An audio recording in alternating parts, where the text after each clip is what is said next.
पहले इच्छा मुझ तक पहुंचे, मुझे उसे हराना ही होगा। अग्वंश, कुछ करो। आज तुम्हारा एक और वार खाली गया।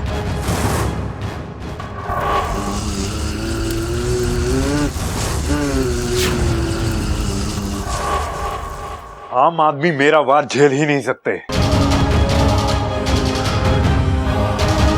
पता नहीं ये दादी कैसे झेल गई। एक और कोशिश करते हैं।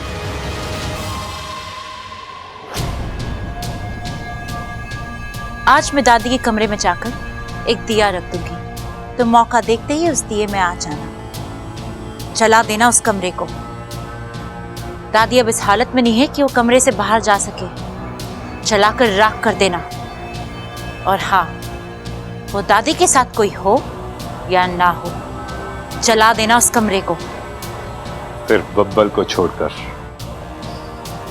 है ना?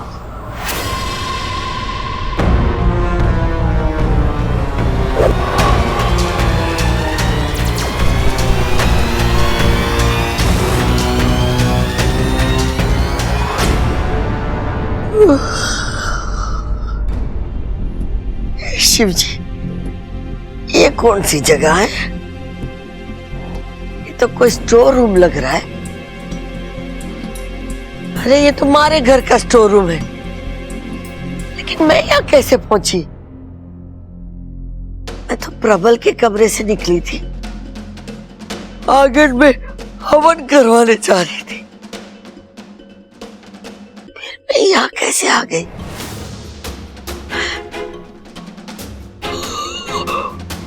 ओह, कैसे आ गई?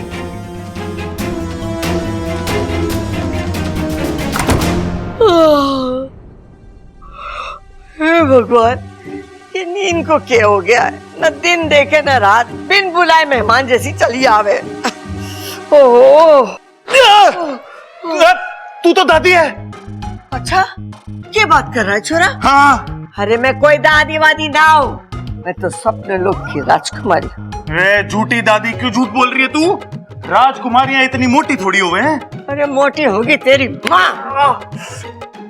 ओ याद आया, ओ दादी, दादी, तू ही मेरी दादी है। ये हो सकता है कि मैं अपनी दादी को पहचानने में गलती कर दूं, लेकिन मेरा कान मेरी दादी के हाथ को पहचानने में गलती ना कर सके। हे नागोमी देव, दादी फिर से जाग गई। लगता है अगली बार 2 बार फूंक मारनी पड़ेगी।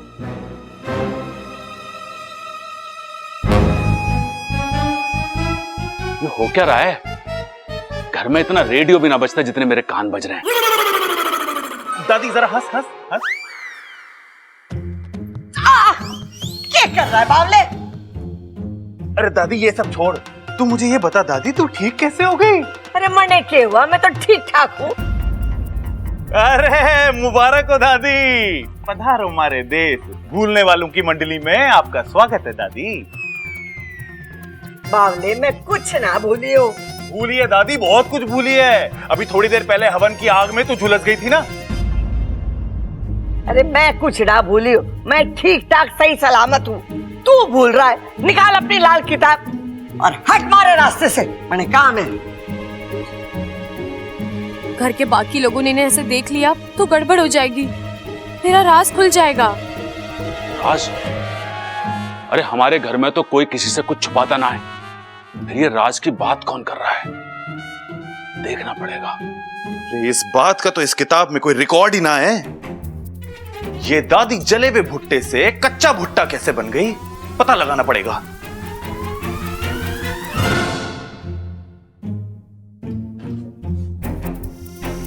किसकी आवाज थी? ओह, तो तुम हो? हाँ, मैं हूँ। मैंने तुम्हारा राज पकड़ लिया है। कौन सा राज? वो तो मुझे नहीं पता, लेकिन आज मुझे इतना जरूर पता चला है कि तुम्हारा कोई राज है। वो क्या है ये मैं पता लगा कर ही रहूंगा। आज के बाद मुझसे बच कर रहना।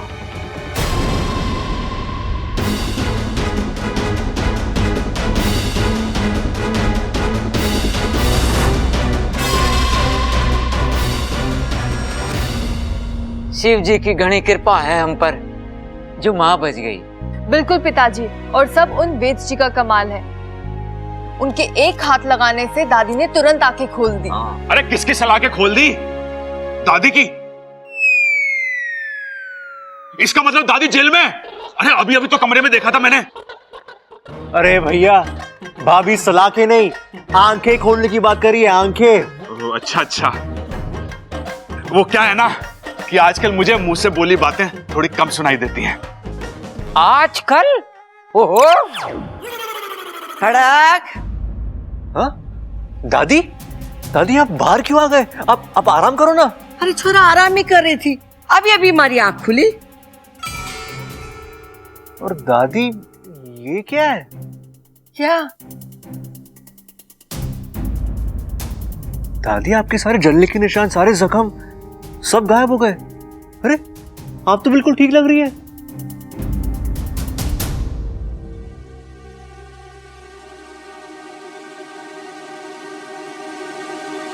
अरे क्या हो गया तुम लोगों को? जिसको देखो बोल रहा है ठीक लग रही हो, ठीक लग रही हो। अरे मैं बिल्कुल ठीक हूँ, मैंने कुछ ना हुआ है। ए माँ, तू जल गई थी। अरे बावले, मैंने तो एक माचिस की तीली भी ना लगी है।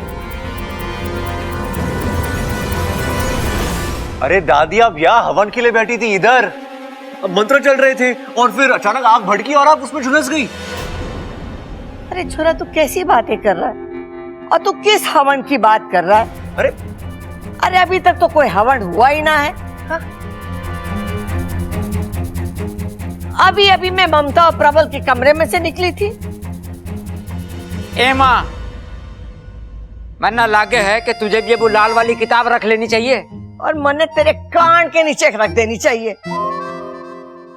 अरे मैंने कहा ना, मैंने कुछ ना हुआ है। अरे जब हवन ही ना हुआ है तो मुझे तो लगता है दादी को सदमा लगा है। हाँ छोरी, मन्ने भी ऐसा ही लगे है।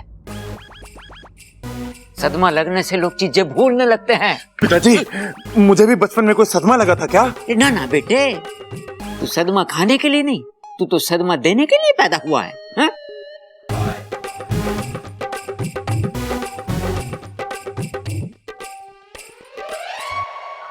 अंकल जी, मुझे तो लगता है ये सब उन वैद्य जी का चमत्कार है। चमत्कार? हाँ, चमत्कार। बबल जी, हम दादी जी के लिए कितनी प्रार्थना कर रहे थे, ईश्वर ने हमारी सुन ली और उन चमत्कारी बाबा को भेज दिया हमारी मदद के लिए। उन्होंने दादी को पूरा ठीक कर दिया, यहाँ तक कि उनके दिमाग से उस हादसे की यादें तक मिटा दी। पिताजी, फिर तो हमें जल्दी से जाके वैद्य जी के पैर पकड़ लेने चाहिए। अब नहीं भैया, मैं अभी वहीं से आ रही हूँ। वो चले गए, देखा, एहसान किया और चले भी गए। अरे तुम लोग क्या बात कर रहे हो? हमारे तो कुछ समझ में ना आ रहा है।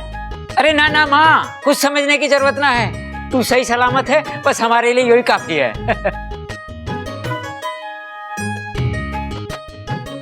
वहाँ बच गए बस। अगर ये सब तुमने करवाया है तो याद रखना, तुम्हें अपने किए की बहुत बड़ी सजा मिलेगी। अब की बात तुम फिर से बच गई, लेकिन ये मेरी आखिरी शिकस्त है। आज के बाद जो वार होगा वो तुम्हें खत्म कर देगा। राज हुआ, अब वार की बात हो रही है। हमारे प्यारे घर में ये मारकाट की कौन बात कर रहा है? कौन किसे शिकस्त दे रहा है? कौन किसे परास्त कर रहा है? आप अपना ख्याल रखना। अरे पगली, अब तो मैं ठीक हूँ ना? अब क्यों रो रही है तू? नहीं माँ, आप पूरी तरह ठीक नहीं हो। जब हवन में चारों ओर से आग भड़की थी तो आप नाग रूप लेकर अपने आप को बचा सकती थी, लेकिन फिर भी आपने।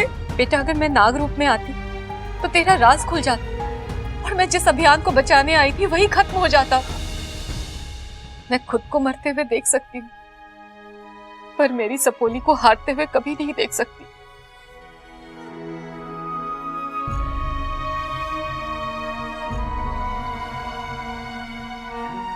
देखना माँ, जिस किसी ने भी आपका ये हाल किया है ना, मैं उसे छोड़ूंगी नहीं। जहाँ कहीं भी हो उसे ढूंढूंगी और उसे ऐसे सजा दूंगी कि रघुवंश आज नहीं तो कल हाथ में आ ही जाएगा। लेकिन इच्छा, वो तो सिर्फ एक मोहरा है। हमें उस नागिन तक पहुंचना है जो रघुवंश से ये सब करवा रही है। हाँ बेटा, बुद्धिराज गया, अघवंश आया, अघवंश जाएगा, फिर कोई और आएगा। ये सिलसिला तब तक चलता रहेगा जब तक इस षड्यंत्र के पीछे का तू फन नहीं ढूंढ लेती। ढूंढूंगी माँ, आने वाले 12 घंटों में मैं उस विशैलगढ़ की नागिन को भी ढूंढ लूंगी। आपको दर्द देकर आज उसने इच्छा की दुखती रग को छेड़ा है। अब उसे मुझसे कोई नहीं बचा सकता। क्या था वो सब? सच था या मेरे कान बज रहे थे? अरे ना ना, कान तो मेरे बज ना सकते। मन की बात तो मैं मन से सुनता हूं। इस घर में जरूर कोई राज है, मुझे ढूंढना पड़ेगा। ये लो, आ गया अकल के अंधों का घर। नमस्ते प्रबल भैया। हाँ, कैसन हो? नमस्ते नमस्ते, आ जाओ। के दिन आ गए हैं, कदे को भी भैया बुलाना पड़ रहा है। हाँ तो मत बोलना, तेरे पीछे कौन सा राखी लेके दौड़ रहा हूं मैं? ये क्या बोल रहे हैं आप? मुझे कुछ समझ नहीं आ रहा। हाँ, सब समझती है तू। टोकरी की सब्जी, ऊपर की ताजी अंदर की बासी है। अरे ममता, ये सब्जी वाली आई है, कुछ लेना है तो ले ले। लेना तो पड़ेगा बेवकूफ। वैसे भी जब से 1000-500 के नोट बंद हुए हैं, धंधा मंदा है। अब यहाँ जी भर के लूट करूंगी और छुट्टे पैसे ले जाओ। छुट्टे की खनक तो मैं तुझे सुनाऊंगा, अब देख। आ गई तू? क्या लाई है? बीबी जी, भिंडी ले लो, एकदम ताजी फ्रेश। बस 3 दिन पुरानी है। अरे वाह, बस 3 दिन पुरानी? ममता ले लो। वैसे आजकल इतनी ताजी भिंडी मिलती कहाँ है? क्या ये 3 दिन पुरानी है? अरे हाँ, अभी तो कहा इसने। नहीं नहीं, मैंने कब कहा? वो तो मैं सोच रही थी। क्या सोच रही थी तू? क्या सोच रही थी मन में? अरे छोड़ो ना दीदी, आप ये टमाटर ले लो, एकदम ताजे और सस्ते। पूरे मार्केट में 10 रुपए का भाव है, यहाँ 80 में चुका देती हूँ। अच्छा एक मिनट, कितने के दिए ये? भैया जी 80 के। हाँ 80 के ना? हाँ। हाँ हाँ 80 के, अच्छे।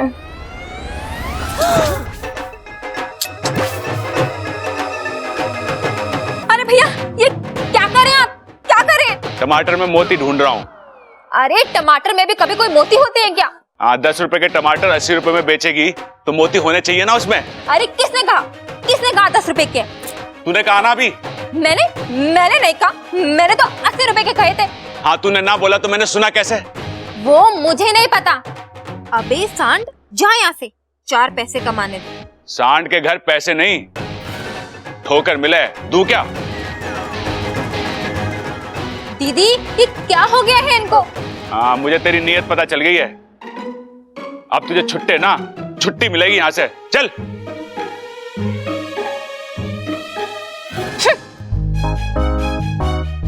आपने उसकी मन की बात भी पढ़ ली? अरे पगली, अब मुझे अलग से पढ़ने की जरूरत ना पड़े। दिमाग में स्कूल की तरह घंटी बजे और कक्षा शुरू। अब बस ये समझ में नहीं आ रहा है, वो राज और वो वार वाली बात किसने की थी? मुझे बताइए, मैं आपकी कोई मदद कर सकती हूँ तो? हैं? अरे तू भी मेरी तरह मन की बात पढ़ सके है क्या? नहीं, अपने पति का चेहरा तो पढ़ सकती हूँ। ये कोई चमत्कार नहीं, जज्बात है। बताइए ना। हाँ बताऊंगा, अभी नहीं, बाद में।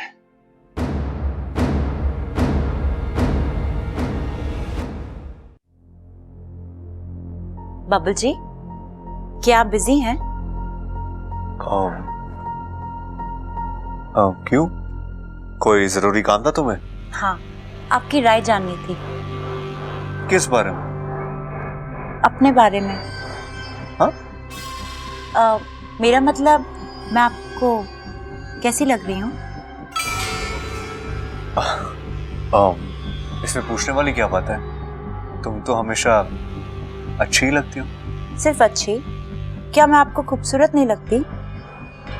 नहीं नहीं, तुम खूबसूरत हो ना, बहुत खूबसूरत हो। और आपको खूबसूरत लड़कियों से एलर्जी है, राइट? नहीं, ऐसी कोई बात नहीं है। तो फिर आप मुझसे हमेशा इतना दूर दूर क्यों रहते हैं? खूबसूरत लड़कियों का आसपास रहना सेहत के लिए अच्छा होता है, आजमा कर देख लीजिए। अमृता, मुझे एक जरूरी काम याद आ गया, तो मैं उनसे बाद में बात करता हूँ। आउच! क्या हुआ? पता नहीं, ये सर में दर्द एक पल में आता है और दूसरे पल में चला जाता है। पता नहीं क्या हो गया है। क्या आप जानते हैं कौन सी बीमारी के लक्षण हैं? अमृता, मैं डॉक्टर तो नहीं हूँ, तो मुझे कैसे पता होगा? कुछ बीमारियों को जानने के लिए डॉक्टर होना जरूरी नहीं होता है। बस मेरी आंखों में देख लीजिए, बीमारी खुद ब खुद समझ आ जाएगी। देखिए ना। अब क्या करूं मैं इसका? कैसे कहूं कि मुझे इन सब बातों में कोई इंटरेस्ट नहीं है? मैं तो ऑलरेडी। बबल! अब दादी आ गई। दादी, अमृता की तबीयत ठीक नहीं है, आप एक बार देख लीजिए, और अगर जरूरत पड़ी तो डॉक्टर को भी बुला लेते हैं। क्या हुआ छोरी? बुखार उखार का चक्कर तो ना है? हाँ, बस वो जरा सा सर में दर्द था। जरूर तूने सुबह से कुछ ना खाया होगा। अरे खाली पेट में भी सर में दर्द हो गए है। ये आजकल की छोरियां भी ना, वो क्या कहते हैं, क्या कहते हैं उसमें, जिसमें वो खाना पीना छोड़ देते हैं। अब दादी, डाइटिंग डाइटिंग डाइटिंग, अरे डाइटिंग वाइटिंग के चक्कर में पड़ के अपनी तबीयत बिगाड़ लेते हैं। अरे मारे तरह खाओ पियो और फूल लो। हाँ, मैं थारे लिए खाना भेजती हूँ। बबल, चल मारे साथ, तेरा काम है वही।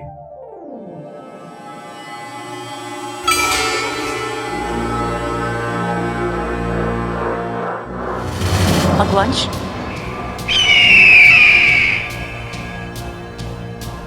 क्या हो गया इसे? कहाँ ले जाना चाहता है? क्या दिखाना चाहता है मुझे?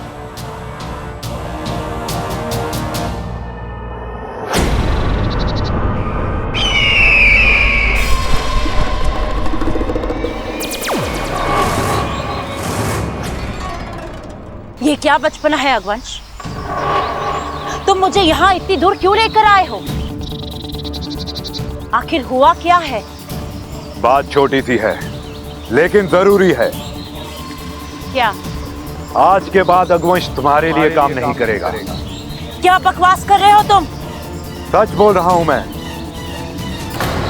बहुत पाप कर लिया आज तक, अब प्रायश्चित करना है। अगवंश, पागल हो गए हो तुम? मत मारी गई है तुम्हारी? नहीं, अभी तो अब ठिकाने आई है मेरी। आज के बाद मैं उस परिवार को कोई भी हानि नहीं पहुंचाऊंगा, और ना ही तुम्हें पहुंचाने दूंगा। ऐसा अचानक क्या हो गया है अगवंश कि तुम? प्यार हो गया है उस परिवार से मुझे, उन लोगों की अच्छाई से, उनकी सादगी से। अब मैं उस परिवार पर कोई भी आंच आने नहीं दूंगा। अगवंश, तुम मुझे ऐसे बीच में छोड़ के नहीं जा सकते। तुम जानते हो कि उस परिवार का विनाश मेरे लिए कितना जरूरी है, क्योंकि अगर वो परिवार टूटेगा तो वो इच्छा टूटेगी, और जब वो इच्छा टूटेगी तो मुझे नागिस्तान का पता मिलेगा। नहीं, अब ऐसा कुछ नहीं होगा। अब ना तो पहलवान परिवार खत्म होगा, और ना ही तुम कभी नागिस्तान पहुंच पाओगी, क्योंकि तुम्हारे हर रास्ते में दीवार बनकर ये अगवंश खड़ा रहेगा। अगवंश! मैं उस परिवार को अपना मान चुका।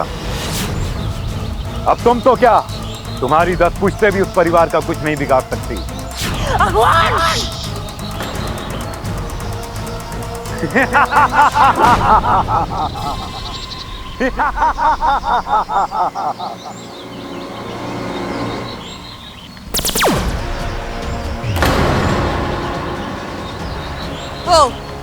तो मेरा अंदाजा सही था।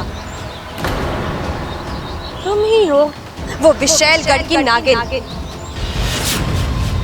जिसने मेरे परिवार का जीना हराम कर दिया है। लेकिन कहते हैं ना, बुराई की उम्र लंबी नहीं होती। आखिर तुम मेरे पकड़ में आ ही गई। तो क्या सोचा है तुमने? मार डालोगी मुझे? नहीं, किसी को मारना हमारी फितरत में नहीं है। लेकिन हाँ, अब की बार मैं तुम्हें खुला छोड़ने की गलती भी नहीं करूंगी, क्योंकि तुम्हें खुला छोड़ने का मतलब मेरे परिवार की मौत।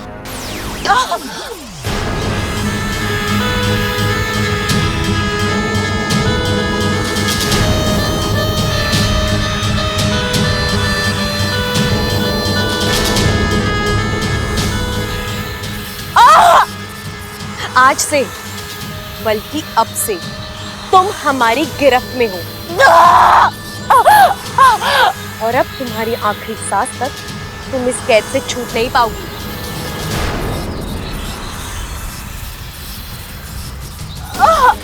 गुरुजी, मुखिया जी, ले जाइए इसे।